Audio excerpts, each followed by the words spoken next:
All right, ladies and gentlemen, and welcome to the S&P Sports Show.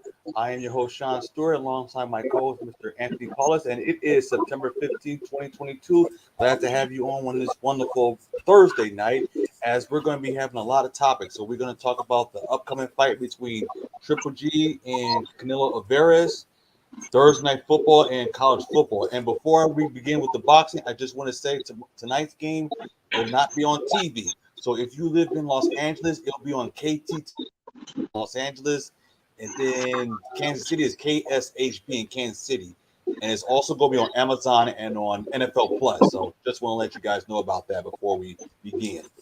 All right, now we can talk about the boxing match. And you said there's an upcoming boxing match, by the way. There's been one of the biggest fights of this year, third fight of a trilogy.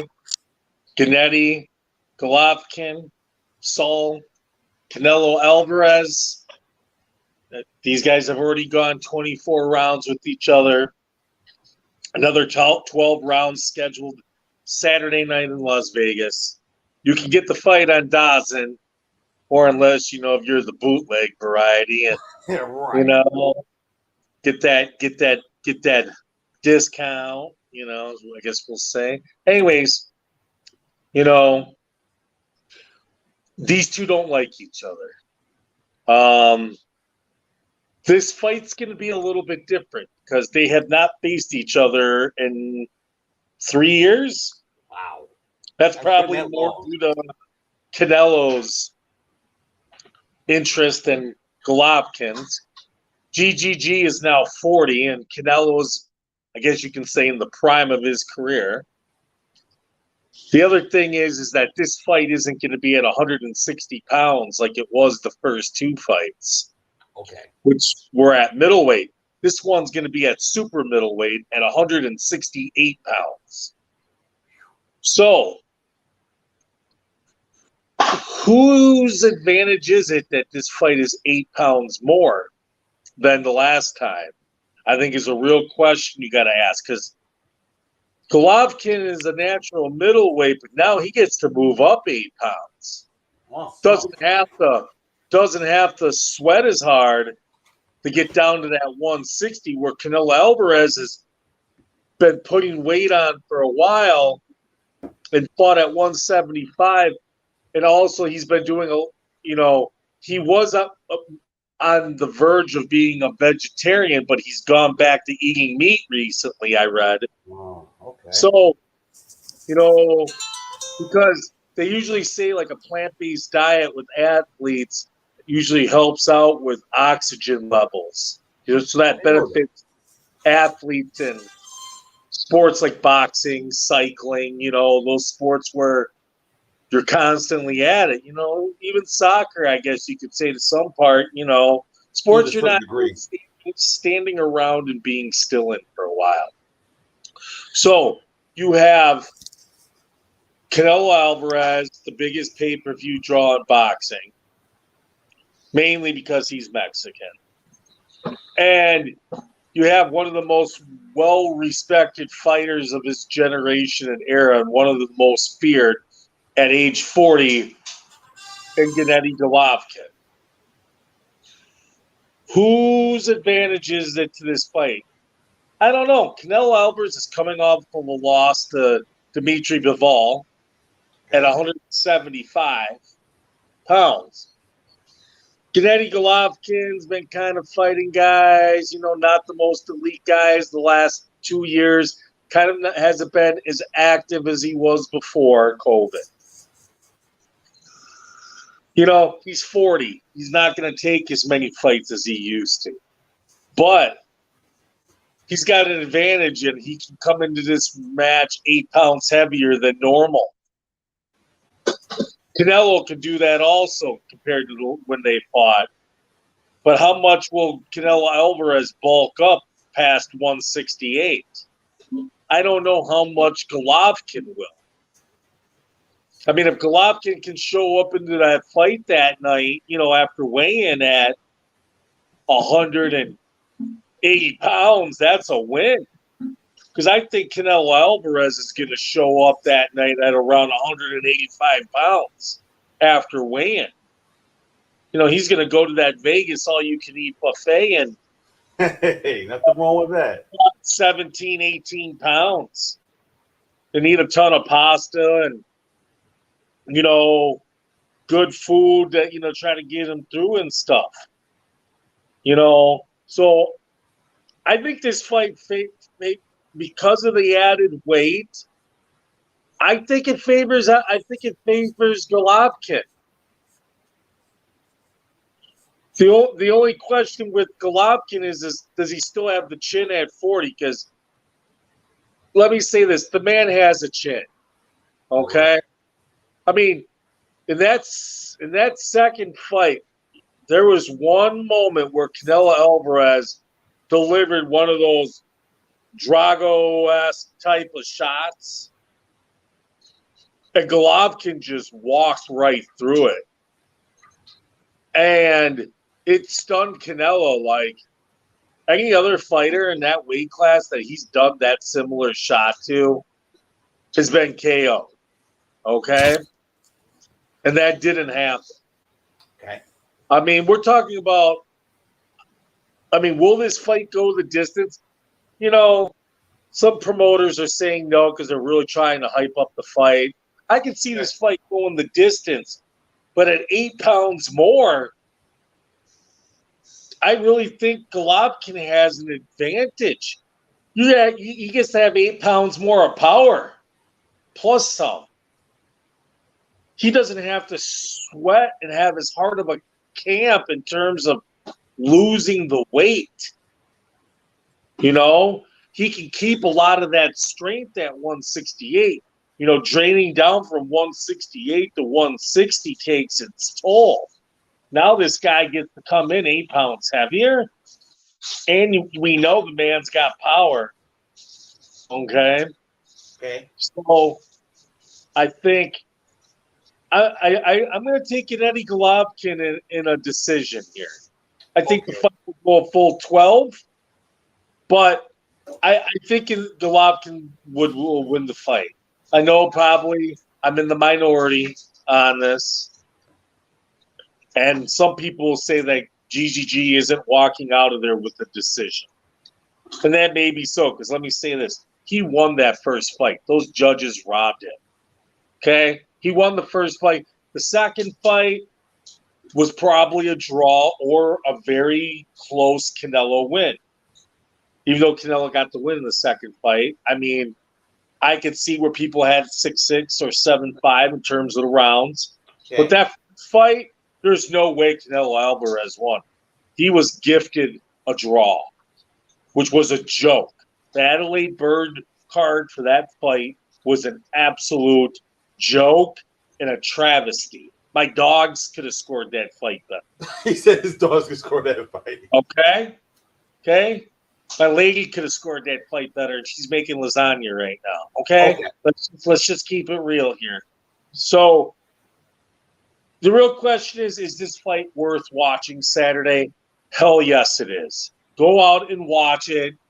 And, it's not a cheap fight. $64.99 plus the DAZN fee. Or you can get the 1-year DAZN, or you can go the Tone Vision route and, get the free 99, as I like to call it. Right. But hey, to each their own. Figure out a way and go and watch it. Now, I think it's going to be a really action-packed fight Saturday. Now, in other boxing news today, before we get to the football, because this is big news. Okay? Terrence Bud Crawford and Errol Spence looks like they have agreed to finally fight each other after years of trash-talking each other. Two of the best pound-for-pound fighters in the world at welterweight at 147. Looks like they're going to be meeting on Saturday night, November 19th. Okay. It's about time. Because it needed to happen. It had to happen. And Bud Crawford waited it out until he became a free agent and was no longer under the flag of Bob Arum. to basically make this happen. So he could get a bigger cut of the money because he's representing himself. So he played this out real smooth. Where Errol Spence is represented by Al Heyman and PBC. So, Al Heyman, when he feels he has an advantage, usually will not do crossover fights with other promotions. Right. But when it's the other way around, he will. But in this fight, these two guys are like 1A and 1B, right? And this fight had to be made because this is the best fight and the most money for them. And then Errol Spence is probably at some point looking to jump up to junior middleweight at 154. Plus, there's one other reason, and his name is Jarrell Boots Ennis, who I think is going to be the future of that division, possibly boxing. So these guys got to get this fight in now before Boots gets his foot in the ring. And, I mean, at some point, I think Boots will be a better fighter than both of them, to be honest. Now, question.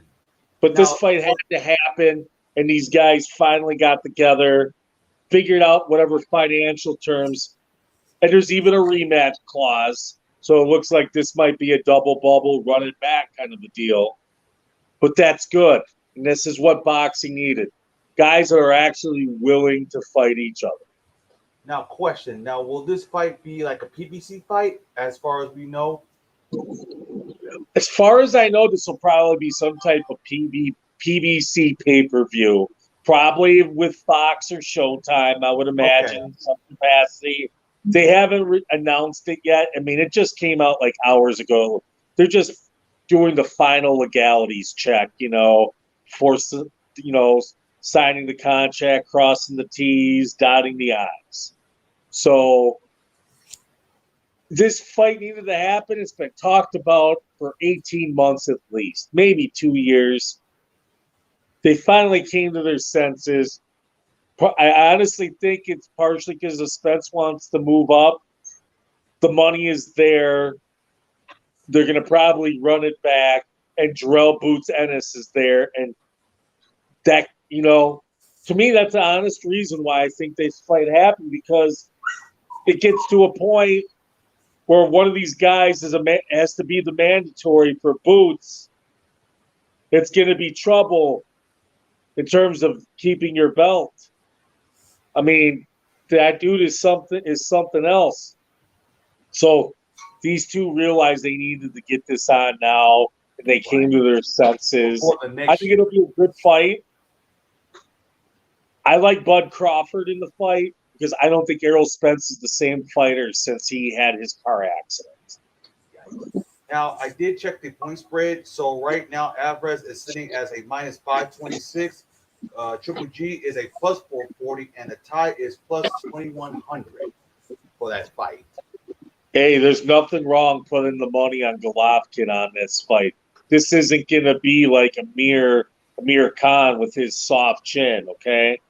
I mean, if Golovkin can just hang in there, he's got a chance. He isn't Billy Joe Sanders, okay? Golovkin's a better fighter than Billy Joe Sanders, okay? He's a better fighter. He's the best fighter, I feel, other than Mayweather, that Alvarez has ever fought. And that's a fact. Unless Dimitri Bivol proves to be this epically great fighter. And speaking of him, he's got a big fight coming up against an undefeated fighter too, which is happening later this year. So, boxing is healthy and in a very good state right now, and it's very nice to see. And, I just wanted to give some shine to these two fights coming up, particularly this huge fight, which should have probably happened 2 years right before COVID. This third fight should have happened, and it didn't. And you can blame that on Alvarez. And at least it's happening, and You know what I'll be doing Saturday night at around 10 o'clock Central Time. Watching the fight. That's right. More likely it's not going to be any great college football games later that night. It's a very weak college football night, so it really does help out boxing that night. It's just not a strong evening schedule for college football. And, it's kind of like Cupcake Saturday, I guess you can say, for most games because, anybody games I'll be interested in. Speaking of college football, it is kind of a soft Saturday. Not a lot of huge – I mean, there are some good matchups. Yeah. Okay? And, Shawn, I know you were going to touch on some of them. Yeah. Now, there were a couple of games I was looking at. Like one, for example, I'm looking at one would be like Penn State and Auburn because we had Dr. SEC on the program. Dr. SEC. Because he was saying, like, look, don't take the 45, just take the points. Because he did say that. Because I'm thinking to myself, like, this is probably like the game of the week for week 3 of college football. Because we hardly ever see CBS ever do like a Big Ten football game. Because it usually be like a SEC all the time. So I figure so they probably figure like, look, we know we're going to lose the SEC contract. We might as well put some teams in the Big Ten for like next year, which is a very smart idea. So it was a great idea that CBS got the Big Ten rights for football. Well, they had to because ABC got the SEC rights starting in, after this season. So they had to find some type of Saturday filler. What are you going to do? 52 weeks of figure skating? I mean, right. That's winter stuff right there. Red Bull, Flutog, X Game, biking. I mean, no one's watching that. Right. Only a small minority. What are you going to do? Put the WNBA on? And I mean, obviously, that great ratings bonanza. I mean, it's just CBS. Fox has got theirs set up, right? And Fox was going to get some of the Big Ten because they own 49% of the Big Ten network already.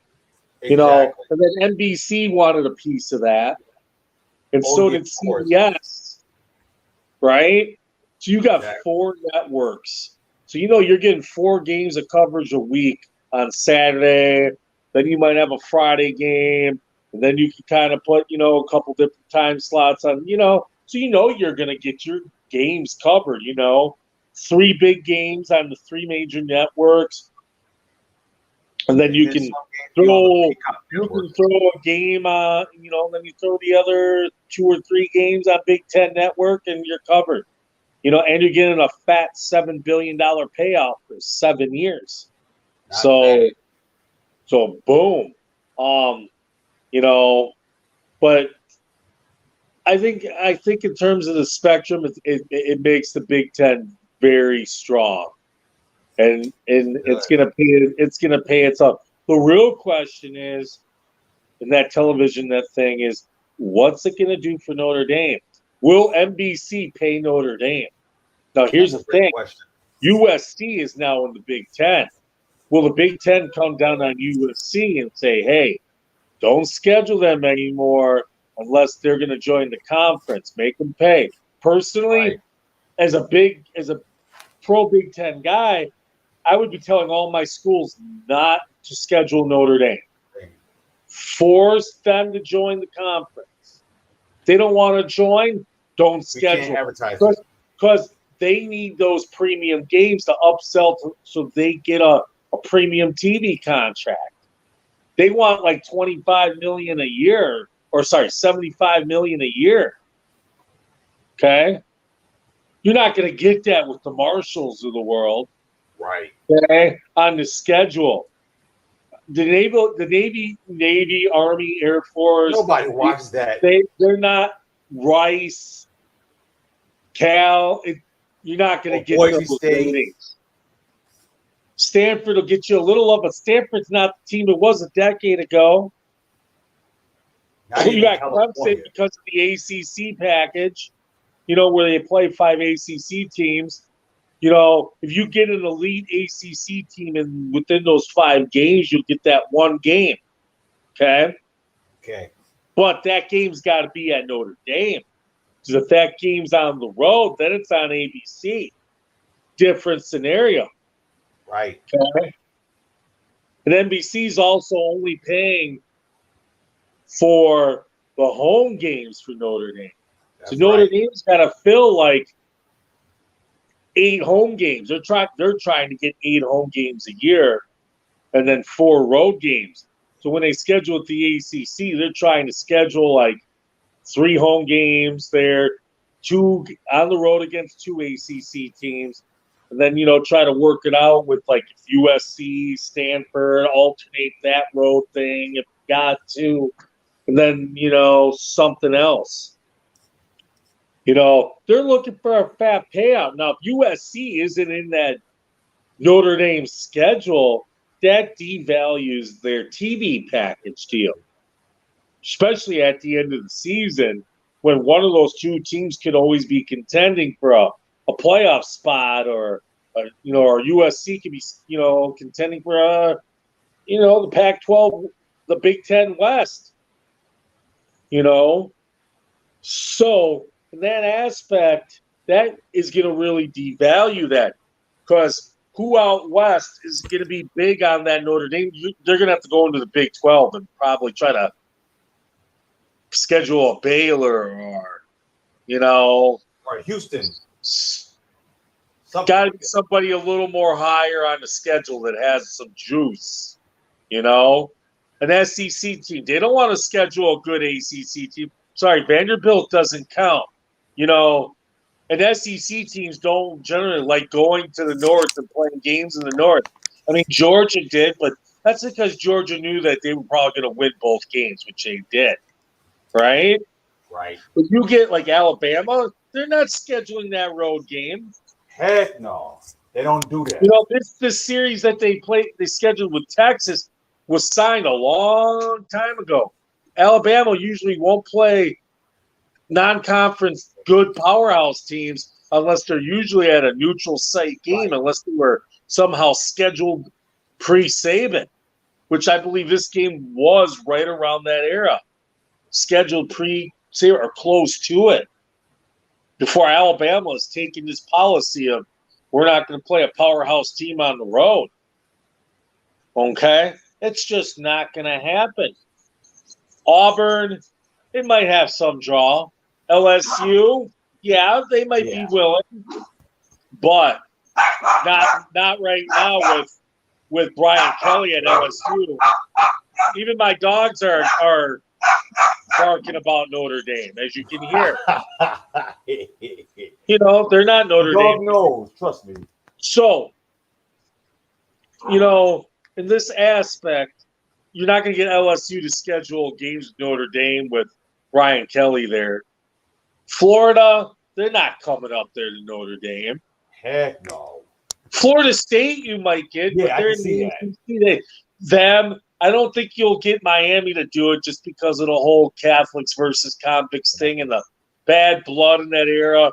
Those 2 universities just don't like each other. But they're part of that ACC deal, so kind of, especially for basketball, articulates. So in that aspect, Notre Dame's pretty much stuck with 5 ACC games. They may have to go out and get a 6th, maybe even a 7th after this, and then schedule the Stanfords, the Cals, and the military academies, a BYU, a WAC team of some type. A WAC team that we never even heard of. A Mountain West team, a Sun Belt. They might want to think twice about Sun Belt teams after this week, though. So, anyways, let's talk about this week's games in terms of college. What do we got, Shawn? The games besides Michigan being a huge favorite against UConn and some other powder puff games. What do we got this week that's on the schedule? There's one that I'm looking at is Florida State and Louisville. That's tomorrow at 7:30. That's on ESPN. And that's actually a Friday night game that's probably worth watching because I believe both teams are undefeated. Yes, I want to say yes. You know, this is a big game for both programs because the winner of this game goes to 3-0 and gains some serious momentum. So it's a big game for both programs that have been on hard times the last couple of years. And they're getting Friday night exposure that a lot of other teams aren't playing Friday night. You're like the national game of the night, pretty much. Oh, you know what? A lot of exposure. So, like, they're 0-1 in the conference, but they're 1-1 on the road. So they're like 1-1. So okay, so Louisville's 1-1. Okay. Yeah. I mean, and Florida State. If Florida State wins this game and goes to 3-0, this can really begin to build some momentum, especially in terms of recruiting. Right. You know, trying to build that program back. I mean, that program has been on some hard times. Like, they have been irrelevant for years, ever since they won that national championship with Jameis Winston. Same program after that. So, I think in that aspect, I think this game means more to Florida State. It should. We'll see. We'll see. I like Florida State in the game, in a close game. Because you never see a great college football games on Friday nights, barely. You usually see the small teams be on ESPN like that when it's like real early. Didn't Michigan State and Oregon play on a Friday night a couple of years ago? That's probably the last one I could think of. Indiana, Illinois played on a Friday night not too long ago. Right. Yeah, that was on FS1, but hardly ESPN would ever do something like that. Penn State and Purdue played on a Thursday night recently. So, I mean, they do happen. It's just a rarity. Exactly. You just gotta pay attention to calendar falls. Look at that. What other big games that I know there's not a lot this week? Doesn't BYU go to Oregon this week? Yes, they do. That's a 3:30 game. That's on Fox. That's a big game for both schools because after Oregon got shellacked by Georgia, they need this game. They need this game. Where BYU just beat Baylor at home. Okay? Now, if BYU goes into Oregon and get a W on the road, oh, man. I mean, at this point,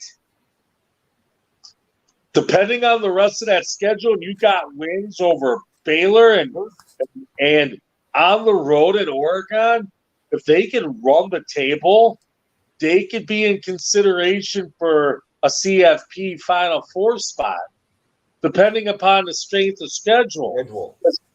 As long as Oregon and Baylor hold up their end of maintaining good good records.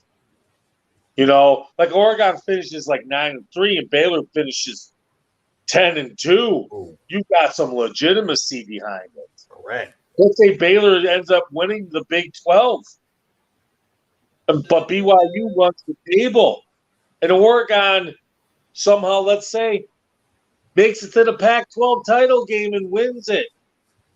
Then what? Interesting things. BYU is in a prime position if they can get through this game on Saturday. Look and see what else. I know the Toledo and Ohio State game's at 7 on Fox. I don't know why. Fox Nobody really cares about that because that game's going to be a blowout. Exactly. And just like Michigan and UConn. So, you got Michigan State and Washington. What other big games are there this week? There's got to be something else out there in the top 25. Any other top 25 teams playing each other this week? I mean, it's just. I do see one. Miami and Texas A&M, 9 o'clock. Oh, that's right. They do play each other this week. That's a big game for both schools, especially after Texas A&M coming off their loss to Appalachian State. And Miami, under a new head coach and a new regime, trying to show some legitimacy. This game could put Miami back on the map. They need this game bad. Texas, they do. Both schools need this game. Okay? Because Jimbo Fisher loses this game after that bonanza recruiting season. All is lost. On the other hand, you're talking about a Miami school with a new head coach, trying, new culture, right? Right. And they're trying to establish all new things. They got rid of the turnover chain. They're trying to build a whole new identity and brand. And, a win over a school like Texas A&M would just do wonders. And you'll get recruited for Miami. And, I mean, this may be the game of the week in terms of what it means to both schools and how it's going to dictate a season. I mean, Miami wins this game, and let's say they do it handily, then you could be like, wow, this Miami team could maybe contend for the ACC. Correct. Nobody probably thought about that a couple weeks ago. But Miami's played good football so far. Where Texas A&M, I mean, they started off the season ranked 6th. I mean, they played a nobody in Sam Houston State. And then this week just laid a golden egg. You don't handle this game, and then you got to go next week against Arkansas? Like Dr. SEC said? I mean, that's trouble. I mean, yikes. Yikes. If you're an Aggies fan, I mean, and lose this game, you started the season top 6, top 7. You'll be lucky to make the Liberty Bowl. Seriously, I don't even know if that game even exists. I think it does. Let me check. But I think that game's in Memphis. Anyways, you want to know what? They'll be lucky to make the Liberty Bowl if they play like that. I think it's the Liberty Bowl. Anyways. The AutoZone Liberty Bowl, it still exists. Is it in Memphis? It is in Memphis. Yes, it is. Memphis. Oh, see, there you go. Guess they'll be playing. We'll see them in the Liberty Bowl in around December 30th. Hold me to that quote, Shawn. We'll see if I'm correct in like 3 months from now. Yeah. Texas A&M in the Liberty Bowl. Let's see if that comes to fruition. Right. So yeah, AutoZone sponsored it, by the way. There's not a lot of strong games this week in college, so it's pretty weak. So let's jump to the NFL. I think we kind of covered the college for this week. Thursday night, let's start it off. Chargers. And you got without Keenan Allen, and you got the Chiefs without Harrison Butker. But the Chargers, the defense is better, but you don't have Keenan Allen. And then you got a revamped offense with Patrick Mahomes without Tyreek Hill, but you got this Chargers defense, which is way better. Khalil Mack had 3 sacks last week. Against the Raiders, I was impressed. Man, hey, you don't think that game didn't mean something to him? Oh, it does. He's the next Raider. So, and you got Justin Herbert, you got Mahomes. There should be a lot of passing yards. Last week was just a tune-up for this for the Chiefs because the Cardinals are just straight trash right now. And you know me and how anti-Cardinal I've been, calling them trash ever since the halfway point of last year. And I think that this game will be close. This game should be in the like 3 or 5. Somewhere in the mid-20s, the low 30s, I'm thinking. I think I think for the Chargers to win, somebody in the receiving core is going to have to bust out. And Austin Eckler is going to have a good game. And the Chargers are going to have to try to get some pressure on the quarterback.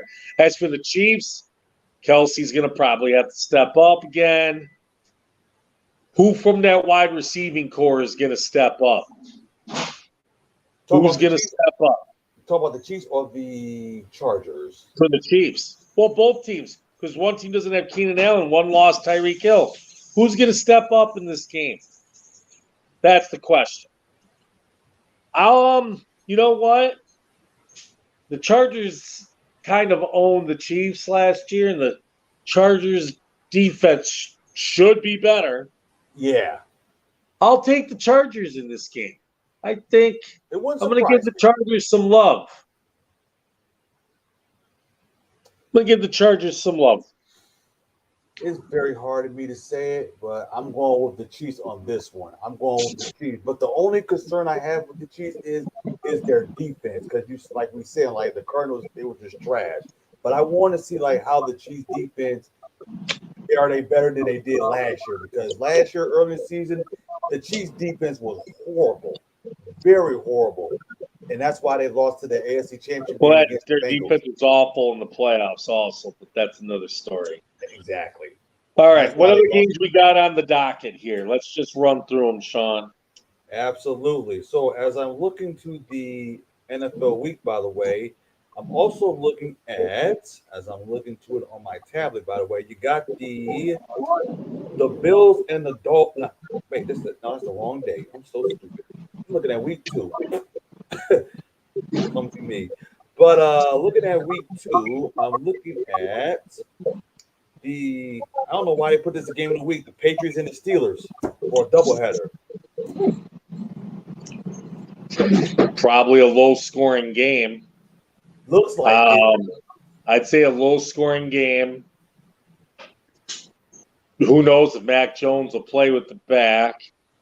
The Steelers' defense lost their best pass rusher, but the Patriots have no real wide receivers. I can't even name any Patriots wide receivers, to be honest with you. I'll take whoever the home team is in an ugly game. It will be the Steelers. It's the Steelers. I'll take the Steelers in a close, ugly game. And then there's another one. It's the Dolphins and the Ravens. That's a 1:00 game. That looks like more exciting than the Patriots. Where is that game at? Baltimore.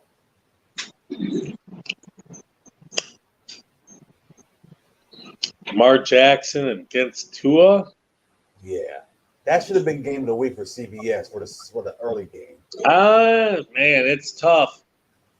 Got a pretty healthy Ravens especially team. Tua played last week against the Patriots. Man. It's tough, isn't it? Dolphins defense played good last week.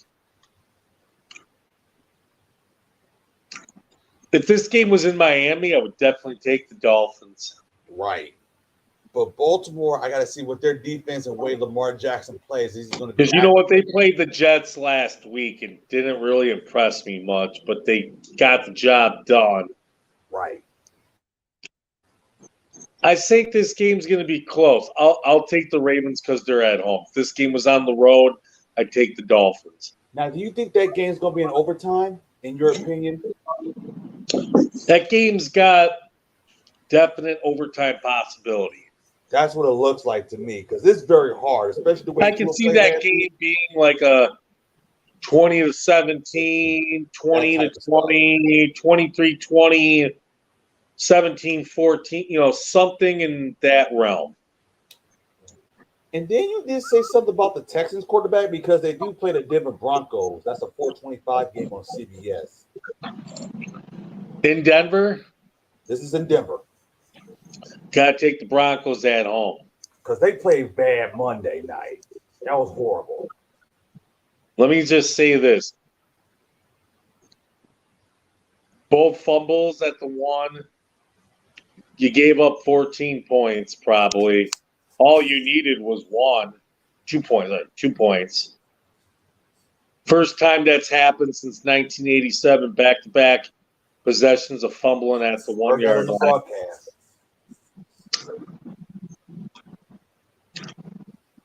Yeah, Russell had 340 yards. The defense looked good, except they couldn't cover the tight end worth a damn. Right. A tight end we never even heard of. You know, got to know how to cover the tight ends in this league. For real. You know, the Broncos should have had 31 points. They only had 16. Am I sold on Russell Wilson in Denver? No. I think he hoodwinked them for a lot of money. And if the Seahawks draft good, then I think they got the better of the deal. But we'll see. Right. Will Judy was this a breakout season for Judy now in his third year? Let's hope so. Right. Because everybody has him in his fantasy football team.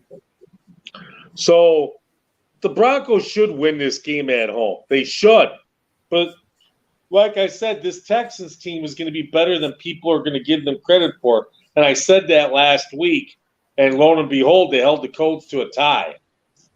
Right. I don't think highly of the Colts this year either, but maybe I need to think of the Texans a little bit higher and the Colts a little bit less. But to me, that AFC South is one of the worst divisions in football. And that's along with the NFC East. Because yes. I did hear a stat about the teams that are 0-1 because someone that I know personally, because I did have him on my show before, and he said something about, okay, here it is. I found it. So he says this. Here's the stat. Since 2002, 145 of the 244 playoff teams began the year at either 1-1 or 0-2, including 9 teams and 6 division champions last season. Since 1990, 63% of teams that started 2-0 advanced to the postseason, while 42% of the teams that began 1-1 made the playoffs. And out of the 265 teams that began a season 0-2, 30 advanced to the postseason, which is like 11.3. So that's a stat. Well, I'll go ahead and give you a stat right now. The Lions won't be making the playoffs, but that's for later in the show. Okay, let's just keep it 100 here. Right. Okay, so what else do we got on the docket? Another one is the Cardinals and the Raiders. Both teams are 0-1. Is that game in Las Vegas? That game is in Las Vegas. I'll take the Raiders. They really need that game bad, especially the way they I think the Cardinals are just right now, they don't believe in themselves, and I don't know if Cliff Kingsbury makes it through the season. I'm just going to say the first coach to be fired. Hey, I will not be shocked if he is the first coach fired this year. Because I do not. You know me. I am not a Kyler Murray fan. Not at all. I'll take the Raiders. I'll say Devontae Adams has a big game, and Derek Carr and Waller and crew, they'll get the job done. And then you have the Bengals and the Cowboys game because the Bengals have a history of losing to teams that have backup quarterbacks. They're not losing to this team. Not this Cowboys team with who's going to be the backup this week? That's a very great question. Who's going to be the Cowboys' backup quarterback this week? Hey, the Cowboys' defense is legit. I'll give them that. His name is Cooper Rush. Yeah, that doesn't say much. I'll take the Bengals. My dogs are going to take the Bengals. Because Burrow should have a decent game against the Cowboys defense. He should. But you know what? If Dak was the quarterback, I'd say it'd be a close game. But not with the backup quarterback. Give in his first NFL start, give me the Bengals. Now, would you agree that the Bengals needed more than the Cowboys because the Bengals were in the AFC Championship game and the Super Bowl? Debatable. It's hard to say. I think the Bengals are the better team in this game, though. Even if they had Dak Prescott out there, I'd still take the Bengals. And I'm worried about that offensive line if you're the Bengals, just like you did last week. Yeah, that offensive line did not perform as well, but the Cowboys don't have the pass rush that the Steelers had pre-T.J. Watt injury. Right. Because if they had T.J. Watt, the Steelers would have been like legit contenders, not only the playoffs, but like possibly in the AFC. But it's still early this season. It's still early. Hey, I like the Bengals this week over the Cowboys mainly because the Cooper Rush. What else we got? We also have Sunday Night Football. That is the Bears and the Packers. Bears are 1-0. Packers are 0-1. I knew the Packers were going to lose against the Vikings last week. That was a no-brainer because I think you're going to see redemption from the Packers. They're not going to play two games like that. That defense is better. I think the defensive coordinator is just going to be like, okay, enough of that zone crap. They're not going to let Darnell Mooney run the field like Justin Jefferson did last week. The real question is can Justin Fields stay composed out there, not turn the ball over? Could the Bears own the clock and take time of possession in that game? I don't think this game's going to be as big of a blowout as some of the most recent Packer-Bear games in Green Bay that have just been some ugly blowouts. And I mean ugly. And this game is like Lambeau. Like so ugly, like I wouldn't want to date her ugly. Like really bad ugly. Right. I think this game is close. I mean, I'll say the Packers should win this game. They should. So I'll take the Packers. Game bad. But if the receivers don't step up, then we got some issues. I think the Packers are going to be throwing the ball to A.J. Dillon and Aaron Jones out of the backfield more often and try to use a lot more screens and then figuring out how to get Romeo Doubs more involved in the playbook. So he had a pretty decent game. And will Alan Lazard be back and healthy enough to play in week 2? Because Aaron Rodgers needs somebody out there. And then we got those 2 Monday Night Football games. So the one is Titans and Bills. That's a 7:15 game. That will be on ESPN because that's Steve Levy and Louis Riddick will be calling the game. That game's in Buffalo, right? Yes, the game is in Buffalo. Yeah, the Titans aren't going to win that game. Not after last week. They don't have much of a receiving core. They're going to try to run the ball. Buffalo's going to shut them down. And that Titans secondary is trash. Absolute trash. That Titans defense let Saquon Barkley run for 164 yards. Unexpected. Let me say this. That game's going to be ugly. Give me the Bills all day. What's the other Monday night game? And then the other one, well, I'm probably going to mute my TV because it's Joe Buck, the Minnesota Vikings, and the Philadelphia Eagles. The game is in Philly. That should be a close game. I think the Vikings are. I think this game's going to be close. The real question is will the Eagles, besides Jalen Hurd, be able to run the ball? I don't think A.J. Brown's going to get 155 yards in receiving like he did last week. And I don't see Miles Sanders getting close to 100 yards rushing like he did last week against a very soft interior defensive line of the Lions. I don't see it happening. Vikings are a little stronger up front. 7, a little bit of the secondary is probably about the same, maybe a little better. You'll probably see Patrick Peterson lined up on A.J. Brown. You know, the Vikings got Justin Jefferson. They'll probably have to spread the ball around. I don't expect Justin Jefferson to get 9 for 184 and 2 touchdowns. But he'll probably get something close. But I can see this game being in the 20s for both teams. a close game, a 27-23 kind of an affair. You know, this game's a toss-up for me. If the Vikings play like they did last week, give me the Vikings. But if they play a little bit below that because it's on the road, I'll take the Eagles. But I have no faith in Miles Sanders. I honestly don't. And I don't – if he can run the ball, then the Eagles got a shot at winning. I do think Jalen Hurd has a little bit more development needed in terms of the passing game. You know, the kid's super athletic. No question about I that. didn't, you know, even more athletic than I thought after seeing him on Sunday versus the Lions. But the Vikings defense is better than the Lions defense. So I don't see them scoring 38 points on Monday night. I'll say 27-23. Either team could win this game, honestly, if they play. I'll take the Eagles only because they're at home, but I would not be shocked if Minnesota won this game.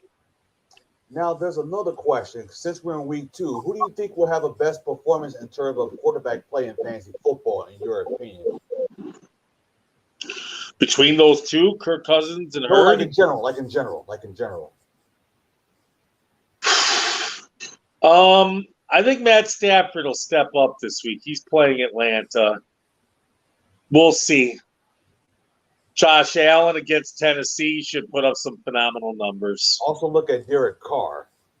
against that Arizona defense. So those would probably be 3 guys I would look at. What other games we got on the docket, Shawn, here quick? And there's another one we did not touch. Was be the New York Giants and the the Giants and the Panthers. The game is in New Jersey. I'll take the Giants just because it's in New York. 2 teams that are not all that good. And What else we got? That rule may be fired after this season. I can feel it. Oh, it's probably coming. What else do we got? I know there's got to be a couple more. The Colts and the Jaguars. Colts are 0-0-1, and then Jacksonville lost to Washington. That's gonna be like, you know what? Exciting. You want to know what? Give me the Jaguars, only because I don't think the Colts have gotten over last season. Then also I'll take the Jaguars and then upset. Then you got the Seahawks and the 49ers. That game is in Santa Clara. I'll take the 49ers. But Go ahead. But I'll say this. Trey Lance is going to be put on notice, man, and he's got to start developing.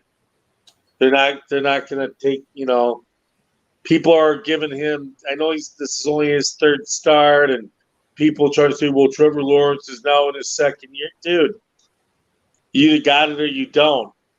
They're going to go through some growing pains with Trey Lance in terms of quarterback development, and it may not happen this year. And come playoff time, they may very well go to Jimmy G come the playoffs. I would not be shocked. And then when Jimmy G's gone and then it'll be back to Trey Lance, I would not be shocked. Who's ever going to give you the better chance to win in the playoffs? And then you have the Jets and Browns. I have the Jets winning that game. I really do. I will take the Browns because the Jets will be without Zach Wilson. Because that's a coin flip for that one. I will take the Browns only because they do not have Zach Wilson, and Joe Flacco is not going to get it done. Because he did play trash against the Ravens. Let's be honest. Yeah, he's going to play like trash against the Browns. And did we cover the Falcons and the Rams? I don't think we did cover the Falcons. And the Rams. I'll take the Rams. Bounce back week. Exactly. Well, at least we got 6 more minutes. Oh, let's play the commercial. You forgot a game. You forgot a game. Which one was that? The Lions and Commanders. I got Detroit winning this game. For some odd reason, let me say this. This is the first time in 25 games that the Lions are actually favored to win. Hard to believe. Yeah, I was like, If this game was in Detroit, I would just pick Detroit all day. It is in Detroit. Is it? Yeah. Then I'll Kid take the not. line. I thought this game was in Washington. No. You sure?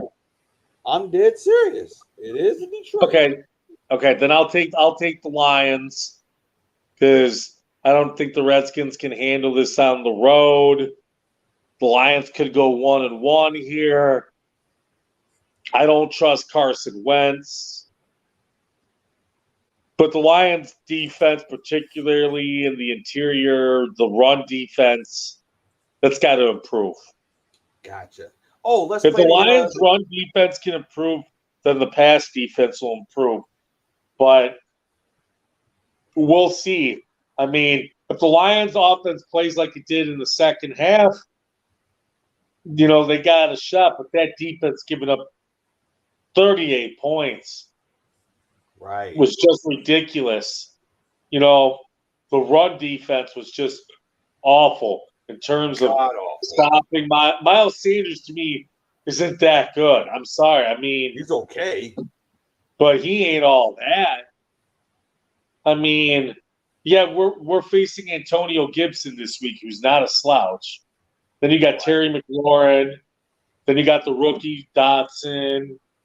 You got Logan Thomas to deal with. Yeah. I mean, the Skins gave up 22 points to the Jaguars.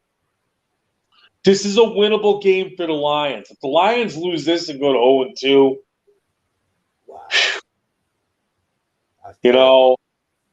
and then let's say you lose week 3, and then you're at home in week 4 against the Seahawks, and then you don't win that either. All hell's broken loose. Then you're in some serious trouble for this season. Personally, I didn't think this team was a playoff team to start with. I think this team is a year away, and they need about 2 new starting defensive tackles, a starting left guard, and at least another 2 starting linebackers. Oh, let's do the SuperDraft Pro segment, by the way. SuperDraft? So you can download the free-to-play SuperDraft Sportsbook on Google Play or Apple App Store, and that's SuperDraft Pro. That's where you see that QR code. So I recommend you full screen that, by the way. All right, let's go. So we have Patrick Mahomes, 307.5 pass yards. I do see this as an over. Exactly. The next one is Clyde Edwards-Helaire. I see this as an over of 47.5 rushing yards. I'll take the over. Next one, this definitely should be an over. Gerald Everett, 4 reception. I do see that. I'll take the over, especially with Keenan Allen out. Exactly. Justin Herbert, 25.5 completions. I see that as an over. I'll take that as an over. Austin Eckler, over. 54.5 rushing yards. I see that's an over. I'll take that as an over. And this one I'm not confident in with Juju Smith-Schuster because he's iffy. 59.5 receiving yards. I see this. I'll take the under. He'll probably get like in the 30s-ish. I'll say 40s. Unless he gets he'll need like a big pass play, like 30 plus yards in order to get it handled, I think. As a matter of fact, by the way, in fantasy football, I just checked it out Tuesday. I was like, oh man. So it's kind of like a game of the week for us because you do have Justin Herbert as your QB. Do we play each other this week? Yes, we do. It's week 2. Well, guess what? Worst of luck. Oh my God! One of us going to be 2-0. One of us going to be 1-1. Oh, Shawn, hope it's not me. That's all I gotta say. Hope it's not me. I don't want to lose you. Don't want to lose. I don't like losing. All right. So we will see you guys Tuesday. And by the way, the show airs every Tuesday and Thursday night from 7 to 8 p.m. Eastern time. So I got to make my player props 15 minutes before kickoff. And to remind you guys that the game is not only on Amazon Video, but also on NFL Plus. And also don't forget to check out Nerd Drink. And let me play that commercial, by the way. Nerd Drink for all you sports nerds out.